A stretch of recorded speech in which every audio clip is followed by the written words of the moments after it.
Foi um encontro muito singular que se deu no quadro de um congresso internacional do Pen Club, no ano de 1966.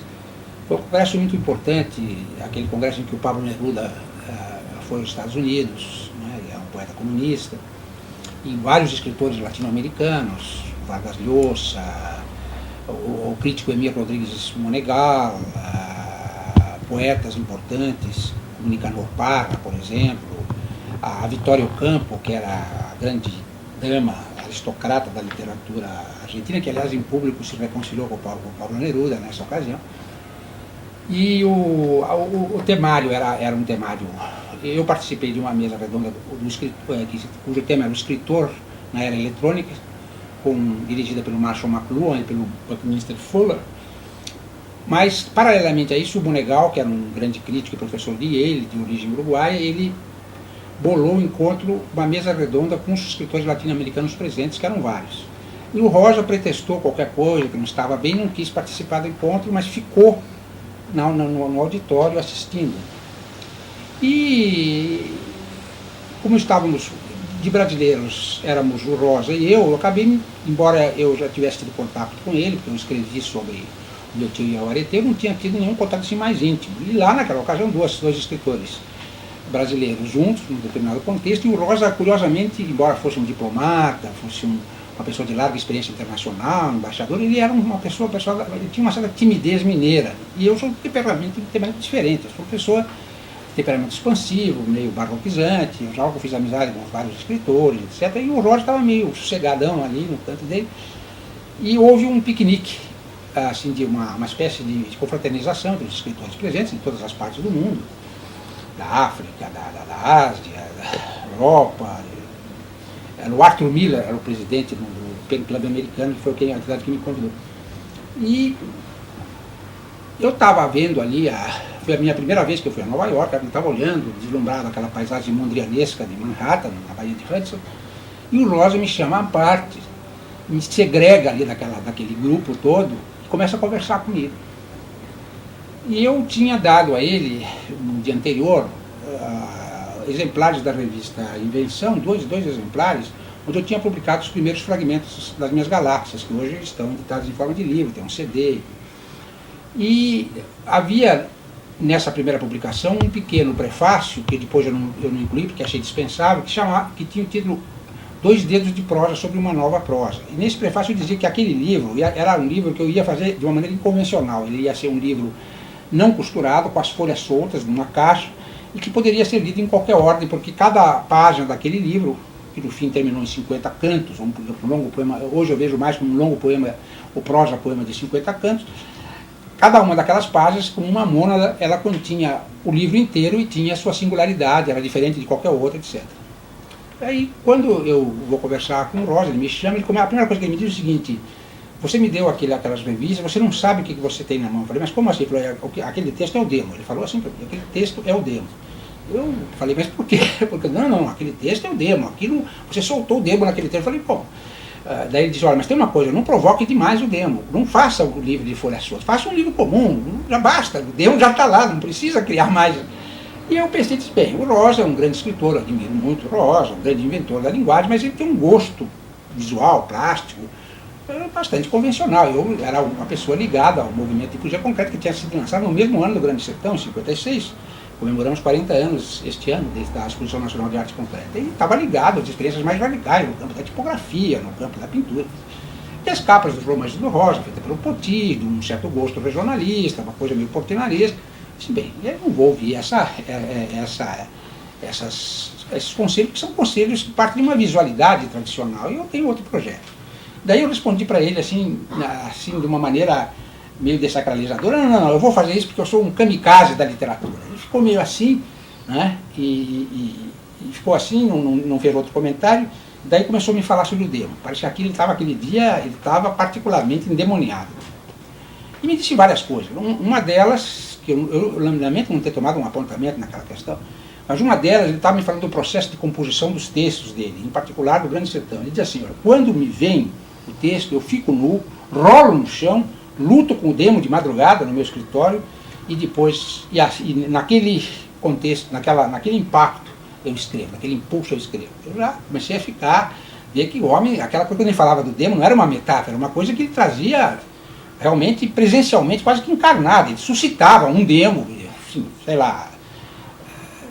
Eu não estou falando, eu sou uma pessoa nesse particular, eu sou agnóstico, quer dizer, não estou vendo o demo como figura, mas ele convocava uma negatividade com a qual que seria, por exemplo, para o Mallarmé poderia ser o horror da página branca, com a qual ele dialogava dialeticamente para daí resgatar o texto. Essa personalidade, que para o Mallarmé poderia ser o acaso, para ele era o demo, né, que está presente no Grande Sertão Veredas, atravessa o livro inteiro.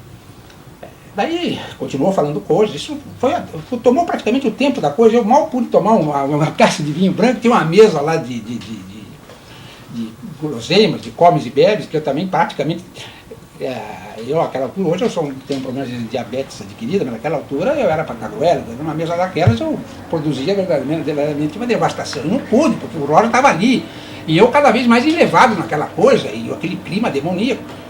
Daí começou a dizer uma coisa que me espantou muito, porque as pessoas diziam que o Rosa era muito conservador, que ele era um embaixador itamarateano, uma pessoa. Daí ele começou a me falar do fascismo. Ele disse assim, começou assim de supetão, disse assim, o fascismo você não sabe, mas o fascismo é o demo. Daí ele disse, porque eu sei, porque eu estive lá, e eu sei que é o demo. Né? Porque eu tive que lidar com os alemães para proteger refugiados judeus. E não deu mais detalhes, soltou aquilo. E eu fiquei espantado, porque eu não sabia daquela história. E depois eu vim a conhecer o fato real, vi depoimentos, então de fato ele teve um papel muito, digamos assim, de grande bravura pessoal, de grande bravura ética, não é? Dando respaldo na sua posição. Ele era, acho que, cônsul do Brasil em Hamburgo, e dando respaldo a judeus que queriam fugir da Alemanha nazista através de passaporte e tudo isso, né? O que é muito bonito do ponto de vista ético e desmente aquela imagem de um Rosa ausente, protocolar, não é? Ligado mais àquelas pompas de embaixador, que de fato ele é um homem de grande vivência humana. Depois daquela luta que ele disse que fez com o demo, né, eu acho que tudo que ele faz é meio autobiográfico, né, porque realmente um pouco de Geobaldo ele tem, um pouco dessa onça carnívora ele tem, porque ele come as coisas, né, aquela imagem também do estômago de ostra, quer dizer, ele é um sujeito, assim, é uma antropofagia e um canibalismo generalizado em termos de linguagem, né? Ele toma o bem dele onde ele encontra, né? E de fato eu acho que o Rosa, não no sentido biográfico, mas no sentido da atitude, ele tem uma atitude voraz e devoradora em relação à linguagem. E essa atitude é uma atitude plenária. Eu diria que o Rosa é tipicamente o que eu poderia chamar, e é uma tradição latino-americana, um escritor neobarroco.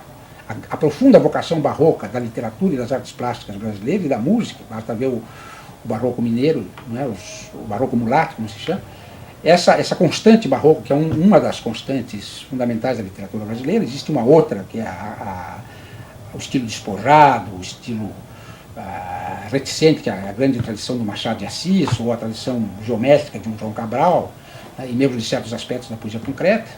Mas essa grande tradição barroca, que vem desde Gregório de Matos, o Padre Vieira, que é o imperador da língua portuguesa, como dizia Fernando Pessoa, essa encontra no Grande Sertão do Rosa e em textos como esse do Rosa, uma dimensão neobarroca contemporânea. E não foi à toa que o Glauber Rocha, que é em filmes como o Deus do Diabo, de Terra em Transe, é especificamente um cineasta neobarroco, misturou um pouco, fez uma coisa, o processo de aglutinação semelhante. Ele pegou um pouco dos sertões de Euclides da Cunha, um pouco do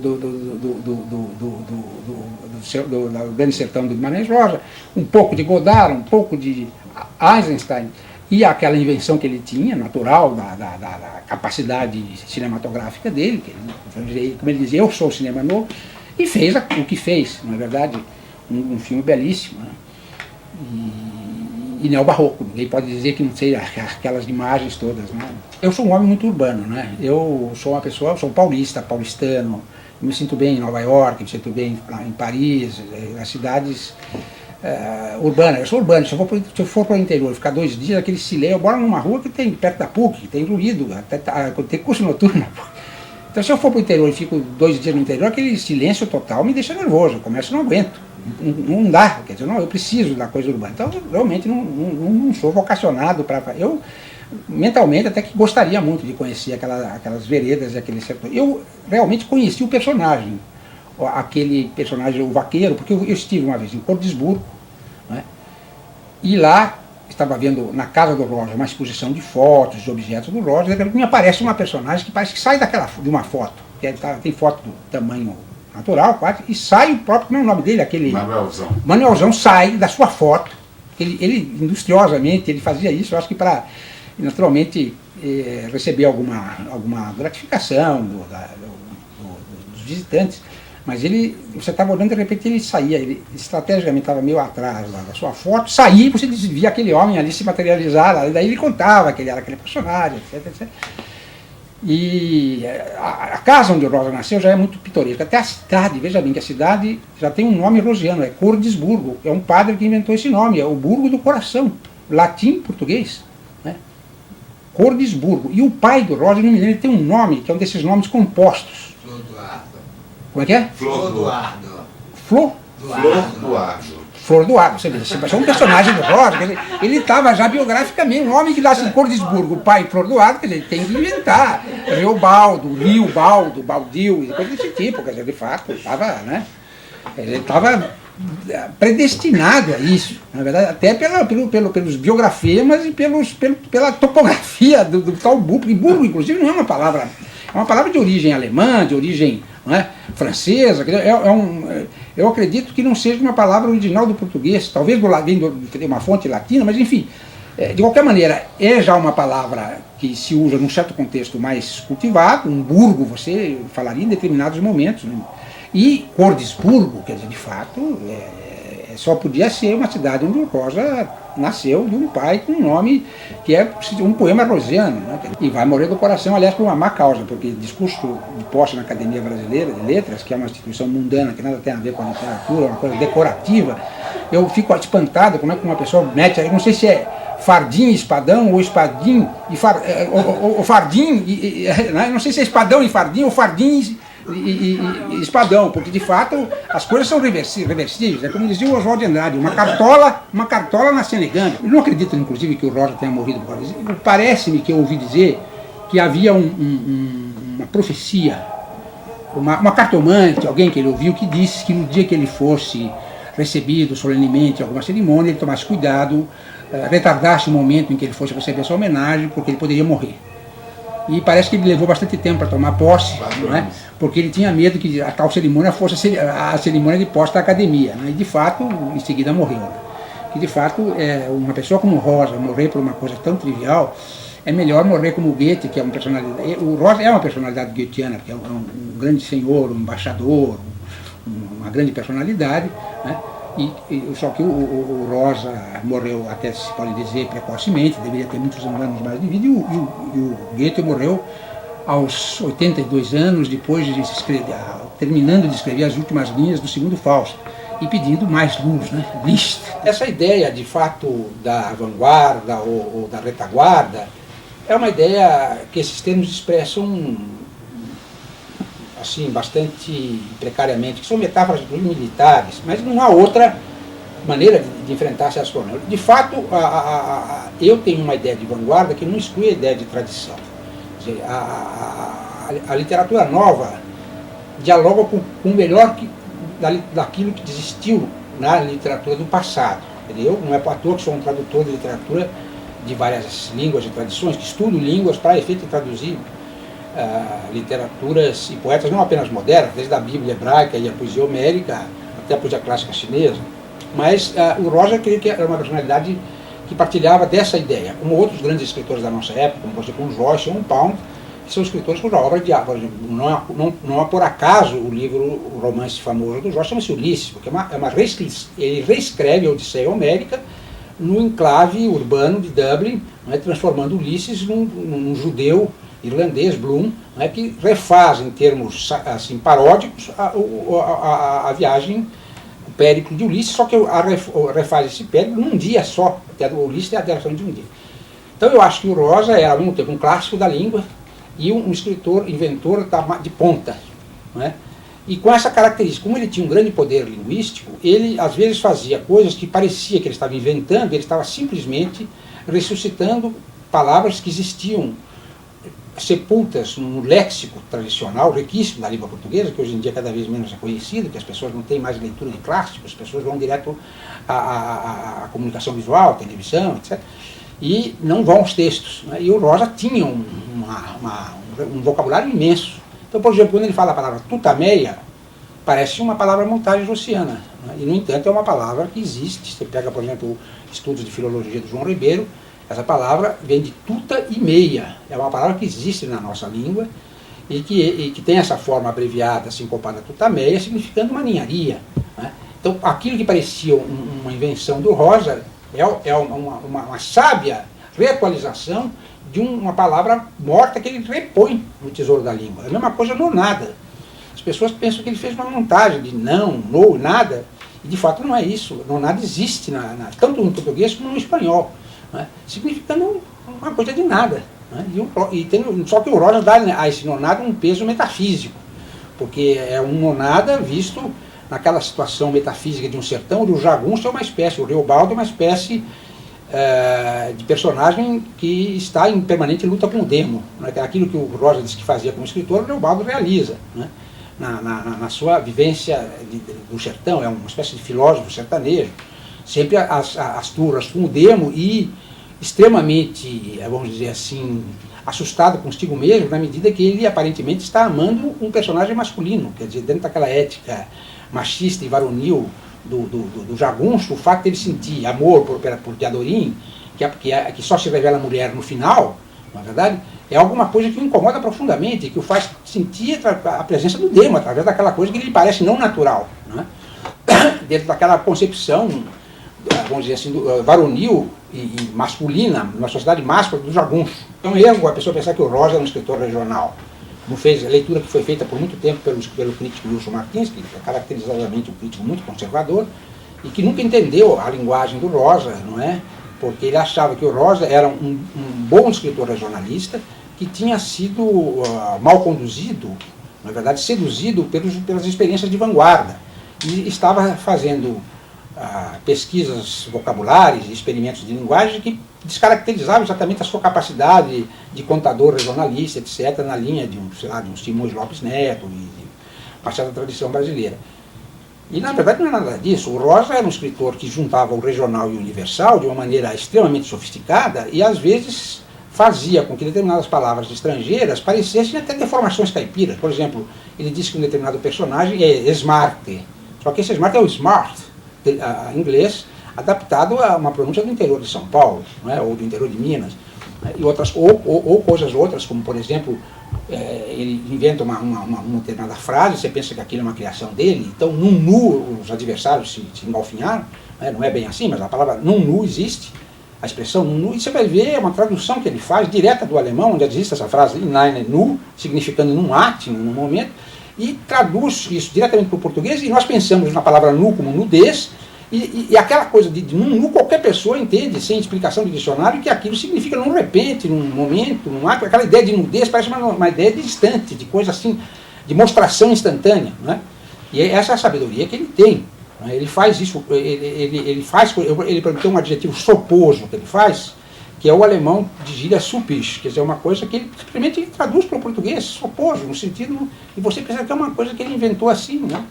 E outro aspecto que eu me lembro, que eu não tive muitos contatos com Rosa, além desse em Nova York, eu tive mais alguns, mas um muito bom uma vez, no Itamaraty, na divisão de fronteiras, que era dirigida por ele, e a um certo momento, depois que terminava o expediente, ele mudava a personalidade.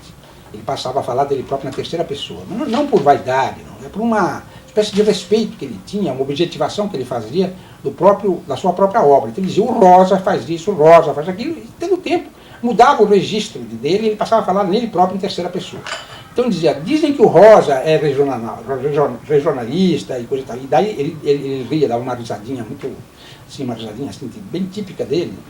Ele dizia assim, eu me divirto muito com isso, porque diz, olha, fiz olha, Rosa, ali aquela paisagem, aquele crepúsculo mineiro, não é nada de crepúsculo mineiro, é um crepúsculo que eu vi na Holanda, misturei com umas coisas que eu vi em Hamburgo, com umas coisas de Minas, misturei tudo aquilo e fiz, joguei lá, e as pessoas dizem que eu estou pintando uma cena do interior de Minas e eu estou fazendo uma espécie de omelete ecumênico, não é? E daí ele dizia assim, o Rosa é como uma ostra, projeta o estômago para fora, pega tudo que tem a pegar, de todas as fontes possíveis, introjeta de novo aquele estômago, mastiga tudo aquilo e produz o texto. O dicionário, de fato, se poderia dizer que é um repertório de poesia fóssil. A poesia está fossilizada na etimologia das palavras. Assim como no ideograma chinês você tem aquilo visualizado. Sol e lua juntos, pintados, significa processo de luz total, claridade, brilho, radiância. Sol e lua. Se você somar naquele mundo que ainda não tecnológico, qual é a maior ideia de brilho que você pode ter? Você soma a luz do sol e da lua. É brilho. É uma poesia, é um poema. Isso é etimologia. O Rosa tem toda a razão. Eu acho que o Rosa pode ser definido como o Joyce brasileiro. Isso é a melhor maneira de dar um paradigma para que as pessoas no campo da literatura universal identifiquem o tipo de trabalho rosiano. É verdade que isso é prejudicado por certas traduções. O Rosa tem uma excelente tradução para o italiano, tem uma excelente tradução para o espanhol, do italiano é do Bizzarri, do Grande Sertão, estou falando, do espanhol é do falecido recentemente do Henri Crespo, poeta. Tem uma boa tradução para o alemão, embora a tradução para o alemão do Rosa, a mais radical, a mais criativa, não seja a do Grande Sertão. É do próprio Meyer Claso, que é um excelente tradutor. O Meyer Claso fez uma excelente tradução de um dos textos mais difíceis do Rosa, sobre o qual eu escrevi, que é o Meu Tio Yaoretê, Mein Onkel de Yawar, que é editado, uma belíssima edição, e transformado depois naquele Ostbild, que é uma espécie de peça radiofônica típica do rádio alemão, de alto nível, né? Uma coisa que nós não temos essa tradição no Brasil. Não é radionovela, vamos dizer assim, a leitura, vamos dizer assim, animação oral de textos escritos de alta qualidade. E fez um grande sucesso essa tradução dele. Agora, por exemplo, no caso da tradução para o inglês, e isso eu até fiz uma questão, eu tenho umas poucas cartas de Guimarães Rosa, 2 ou 3, não me recordo exatamente. Numa delas eu pergunto a ele especificamente como é que ele autorizou essa tradução para o inglês, não é? Essa Henriette Dionys, que se chama... A única coisa interessante na tradução é o título, que é uma frase feita muito bonita em inglês, que é Devil to Pay in the Backlands, que não tem nada a ver com o Grande Sertão deles, mas pega o lado demoníaco. Não é? E ele me disse de uma maneira muito assim, evasiva, que numa primeira fase era preciso catequizar os pagãos para o Rosa, chamar os pagãos para o regaço do Rosa, que depois se tratava de uma catequese mais apurada, etc. E eu pensei comigo que, enfim, era uma ideia ilusória dele, porque dificilmente uma grande editora, depois de investir e pagar uma tradução, irá fazer uma segunda, precisaria o livro ter muito sucesso, etc.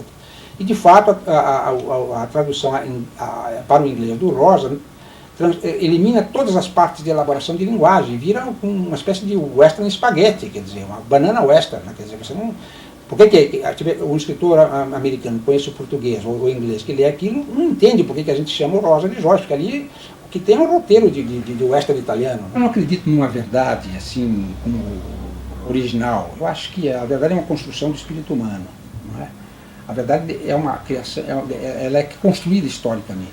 Eu acho que todas as línguas, eu digo, quanto mais difícil o escritor, mais traduzível ele é. Mas não traduzível no sentido referencial, como faz o tradutor-intérprete num congresso. Recriado. Porque só é interessante, do meu ponto de vista, que sou um tradutor, que me dedico a isso há muitos anos, desde os anos 60, de várias línguas, a tradução de poesia só é interessante quando a gente tem um autor difícil pela frente. Eu estou muito mais interessado em traduzir Joyce, do Finnegan's Wake, como traduzido, do que traduzir Somerset Maugham ou algum desses escritores banais de língua inglesa, que há muitos, não é? Um desses romances que eu chego a ler em aeroporto, isso nenhum, quer dizer, jamais passaria pela minha cogitação e me pagasse o preço que pagasse, jamais faria isso. E agora, o Rosa sim, o Joyce sim, e assim eu entendo. Eu acho que quanto mais difícil,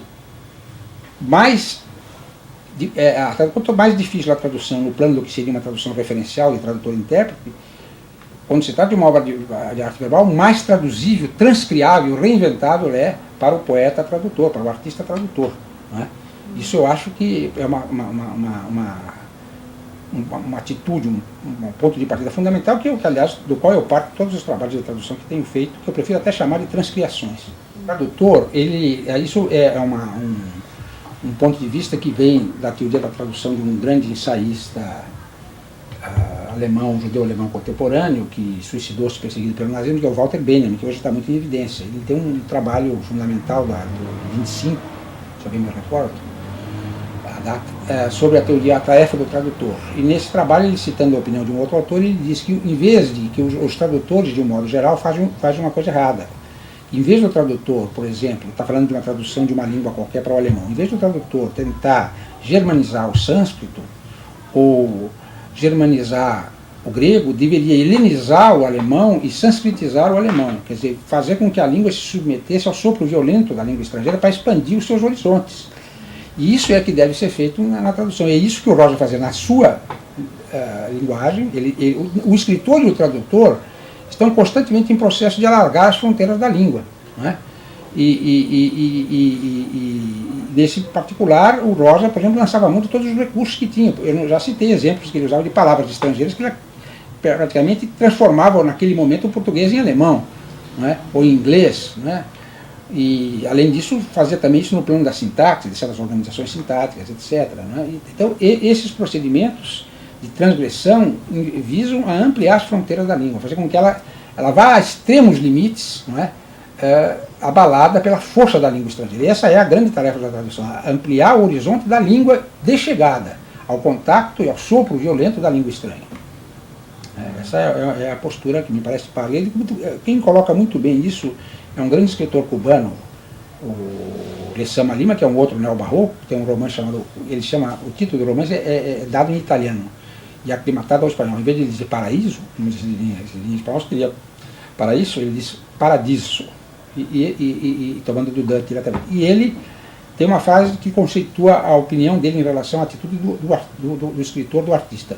Solo lo difícil es interessante. Essa é a frase básica dele. Só estou interessado no difícil. Eu subscrevo. Houve quem dissesse, o caso próprio Wilson Martins, eu cito o Wilson Martins, porque são opiniões que eu já referi por escrito, que entendia que era um absurdo, que era uma reivindicação, vamos dizer, absurda das vanguardas, estabeleceu o paralelo como Augusto, eu, enfim, outros estabeleceram entre o Joyce e o Rosa. Porque, diz ele, o próprio Rosa, numa declaração, teria dito que não leu o Ulisses por inteiro. Ora, isso é de uma tremenda ingenuidade. Em primeiro lugar, não se deve nunca tomar ao pé da letra as declarações dos escritores. O escritor é um fingidor como o poeta. Né? Há uma grande simulação. Goethe já dizia, você não pode tomar ao pé da letra o que diz um escritor. E, sobretudo, o escritor não gosta de falar das suas influências. Alguns escritores, eu falo, porque também sou crítico, então aí tem uma fidelidade metalinguística ao trabalho de escrever. Mas, de um modo geral, os escritores não gostam de falar das suas influências. Alguns, um ou outro fala, mas geralmente dissimulam. Escondem o leite, como se diz. Né? E depois é ingênuo, não precisa ler Ulisses por inteiro. Ulisses é um romance de quase 600 páginas, basta você ler 2 páginas do Ulisses, já sabe, percebe as técnicas, sobretudo um homem criativo como Rosa. Ulisses, desde o começo até o fim, está pontilhado de invenções de vocabulários, de jogos sintáticos, etc. O que eu escrevi sobre a linguagem da ODT, eu faço uma comparação entre o estilo do Rosa neste conto, que trata da metamorfose de um caçador de onças, de um onceiro em onça, feita dentro do olhar do próprio espectador, que praticamente não fala nada e vê essa metamorfose em ato, e um texto do Joyce, escrito em Zurique. Ele morava perto do zoológico de Zurique, está enterrado lá, né? E onde, nesse texto, ele procura repassar para o texto os sons que ele ouvia dos vários bichos do zoológico. E o texto é fantástico, cheio de entremeado, de trocadilhos. E o Rosa, na última fase, ou seja, o Rosa de Tutameia, o Rosa do meu tio de Auareté, esse é, sem dúvida, não apenas influenciado pelo Joyce, primeiro do Ulisses, mas pelo Joyce do Finnegan's Wake. Isso já há trabalho nesse sentido, há estudos nesse campo que desenvolveram essa hipótese de uma maneira muito clara. De modo que entender que ele não é influenciado pelo Joyce, diga bem, influência todo escritor tem. Na verdade, também ele dizia que não gostava do Macunaíma, do Mário de Andrade. Eu acredito que ele não gostasse, porque o resultado final é muito diferente do trabalho dele. Mas há coisas no Macunaíma que são procedimentos de mistura de várias camadas de linguagem, de recuperação de frases do populário, jogos paródicos, e sem dúvida nenhuma, o livro foi publicado em 28, o Grande Sertão é de 56, quer dizer, o Rosa é um homem culto, não podia ignorar uma das coisas, um dos pilares do nosso modernismo. Então é isso, eu acho que ele é um escritor profundamente universal, sem perder a dimensão do local. Há uma tremenda dialética nele, não é? A crítica, por exemplo, já apontou para a relação entre o drama do Reobaldo com o Demo e o Fausto goetheano, né? Que você sabe que na contemporaneidade o tema do Fausto foi retomado por Thomas Mann, né? Que encarnou o Fausto num compositor de vanguarda que faz um pacto com o Demo para levar a música às suas últimas consequências. E, ao mesmo tempo, isso é uma alegoria da Alemanha sendo demonizada pelo nazismo, né? Então, de um certo modo, né, a crítica já se referiu a esse ponto, o Guimarães Rosa já fez isso também com o sertão dele, é um sertão metafísico, é um sertão ontológico, na verdade. Tem um livro do Heidegger que se chama Hundswege, né, que seriam veredas na floresta, e que eu posso traduzir por entre veredas. Até a palavra veredas, de certa maneira, dentro de um bosque, no caso é diferente que o bosque, a floresta negra heideggeriana e o sertão do Rosa são duas realidades botânicas e ambientais diferentes. Mas, de qualquer maneira, essa ideia das entreveredas, das veredas do sertão, é uma ideia metafísica em ambos os escritores. São veredas, inclusive, do descaminho humano, né, que terminam no grande. Então, o diabo não existe, o que existe é o homem humano. Né? Começa com o diabo no meio do Demo no meio do Torvelinho, né, no nada, e depois o que existe é o homem humano. O diabo não existe, existe a proposta do diabo e a negação do diabo e a humanidade se propondo, ficando acima do diabo, que é um tema fáustico. Assim como no Fausto termina o homem fazedor, evadindo-se das mãos do Demo, e por influência de um ser andrógeno, dos anjinhos andrógenos, no Grande Sertão, por influência de Diadorim, que é um personagem andrógeno, não é verdade?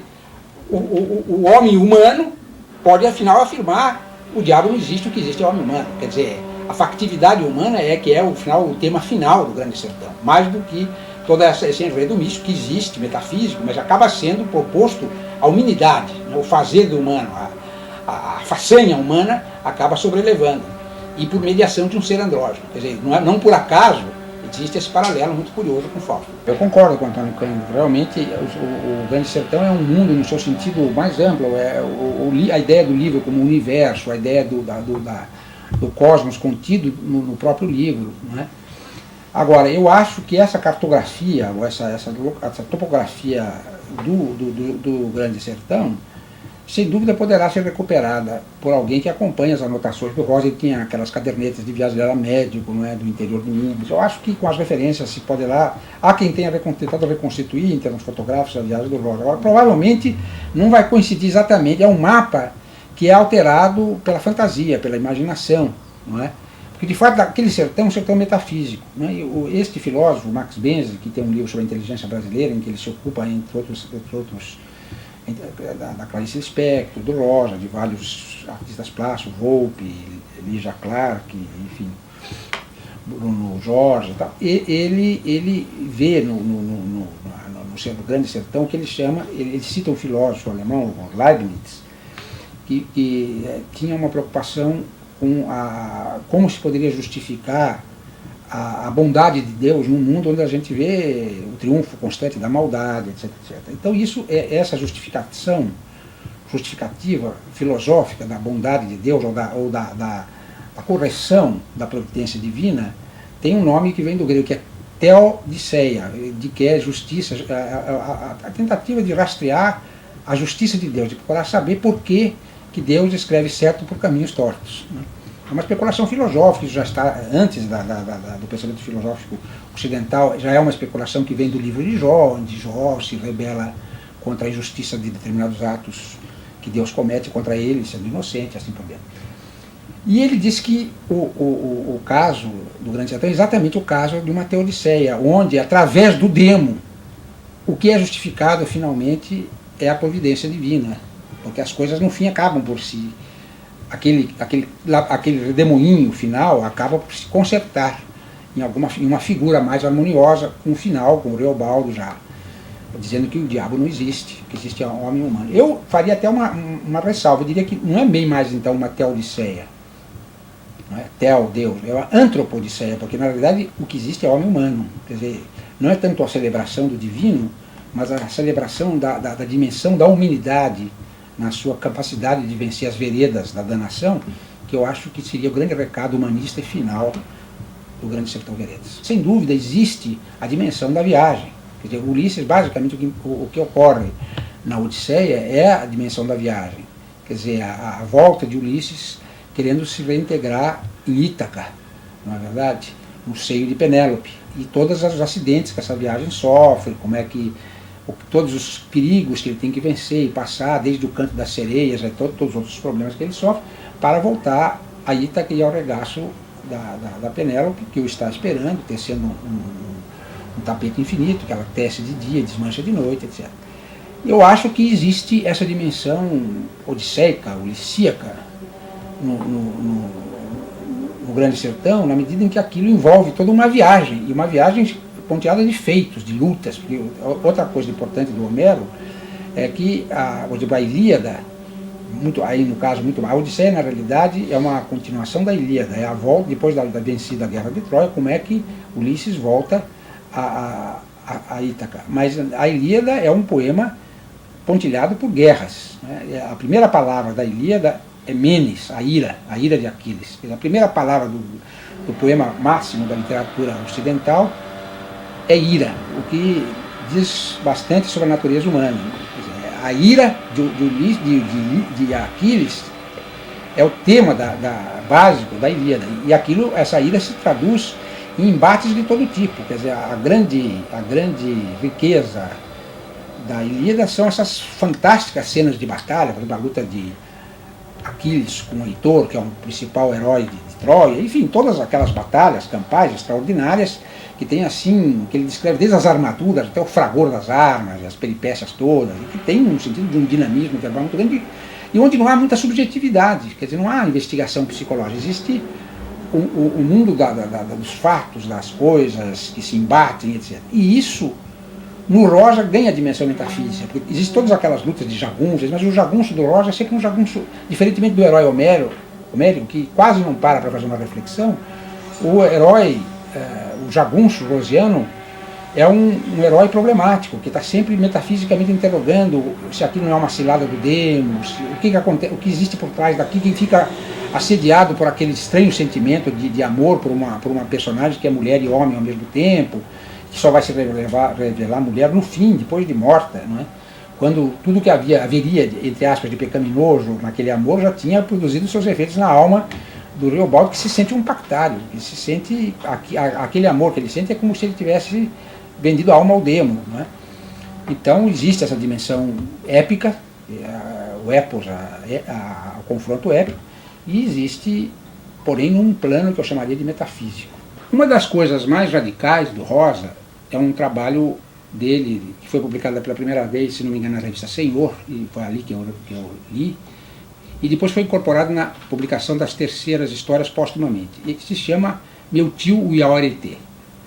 E é um texto extremamente radical, talvez até mais radical do que o próprio Grande Sertão Veredas, não é?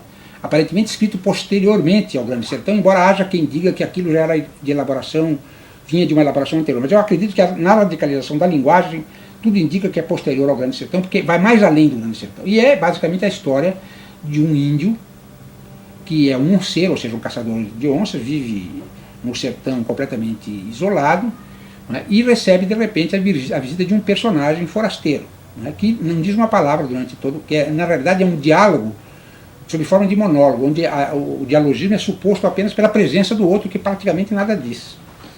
Enquanto que o onceiro vai respondendo como que a questões que o outro emite. Então você tem a presença do interlocutor, mas sem fala do interlocutor. E, basicamente, este onceiro começa a contar histórias de caçadas de onça. E começa a descrever vários tipos de onça, e começa a demonstrar uma afeição quase erótica pelas onças fêmeas, sobretudo uma que tem um nome de Maria Maria, que eu comparo no meu ensaio, é uma espécie de Iracema, é uma espécie de personagem de Iracema, que também a Índia, a Iracema, era uma personagem selvagem, tinha traços assim, quando ela tem que dar o leite para o filho, ela faz com que uma dessas doninhas do mato morda o seio para que o leite possa aflorar, né? Tem um lado selvagem na Iracema. E ele pega essa Maria Maria e descreve a Maria Maria com o mesmo gosto assim, erotizante, digamos, com que o Alencar faz a imagem da Iracema.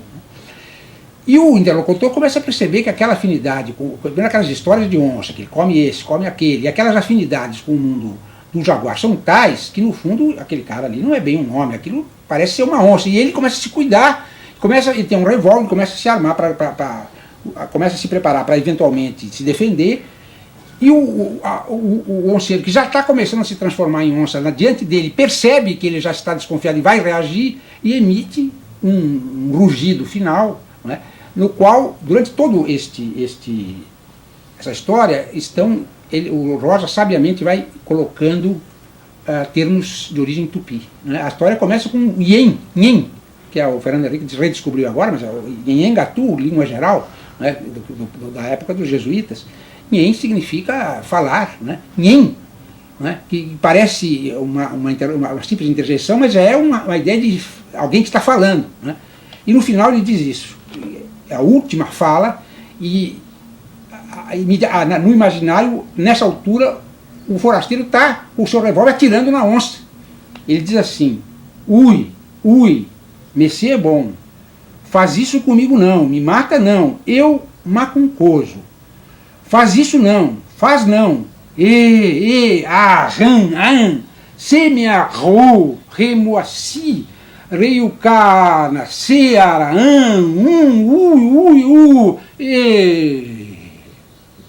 Bem, eu debrucei sobre isso e fui decifrando aqueles termos. Por exemplo, re significa amigo, moaci, meio irmão, reiucá, nascer pode ser desdobrado em amigo, matar, iucá, e a nascer quase parente. O que significaria, mais ou menos, daria o seguinte sentido: o homem-onça, vendo-se perdido, apela para seu interlocutor, em língua de janguar, com sons que querem dizer, inútil, um apelo inútil: não me mate, sou seu amigo, meu irmão, sou quase parente, por que você vai me matar? Mas havia aquele problema macuncoso, que essa eu não consegui identificar em nenhum dicionário de tupi. O Rosa usou os dicionários, depois ele me conversou, usou os dicionários de tupi a partir do dicionário feito pelo Gonçalves Dias, vários dicionários que existem. E daí eu escrevi para o Rosa fazendo uma pergunta específica, era a única coisa que me faltava para eu decifrar o enigma, então eu queria saber. E havia o problema seguinte, que a onça, esse onceiro, ele tinha predileção pela carne de personagens negros. Ele tinha matado inclusive um amigo dele que era um onceiro negro. Né? Então o Rosa me responde que aquela palavra macuncoso era uma nota africana, uma palavra de origem africana, que punha no final da história uma nota nigrificante, pseudo-nigrificante, como ele escreve na carta, nesses termos, para como que dizer que ele também, além de ser meio parente, meio irmão daquele que estava querendo matá-lo, o que ele tinha dito em relação aos negros não representava nenhuma hostilidade, ao contrário, porque ele também tinha sangue africano misturado, era na verdade um mestiço de índio e africano, né? Então ele emite uma palavra em língua africana para dizer: não, eu macuncoso, eu também tenho sangue africano, né? Como que querendo desfazer a impressão desfavorável que causara pela crueldade com que ele tinha levado esse amigo dele à morte pela própria onça, que era ele onde comia, o próprio companheiro. E tudo isso, então, é uma coisa maravilhosa, porque através do embutimento na linguagem, no rugido, desses elementos semânticos, que naturalmente só a análise posterior identifica, porque realmente o leitor comum não tem condição, o leitor comum recebe o impacto daquele rugido final. Vamos dizer, decodifica em termos gerais, mas na minúcia, nesse rendilhado, só a glosa hermenêutica, né? E o Rosa, nesse particular, era radical, quer dizer, ele não estava pensando em fazer em facilitar, ele não fazia o facilitário, ele escrevia no tom que a invenção dele exigia. Ui, Messê é bom, faz isso comigo não, me mata não, eu macuncoso. Faz isso não, faz não, se me arrou, remoaci, reiucana, seara,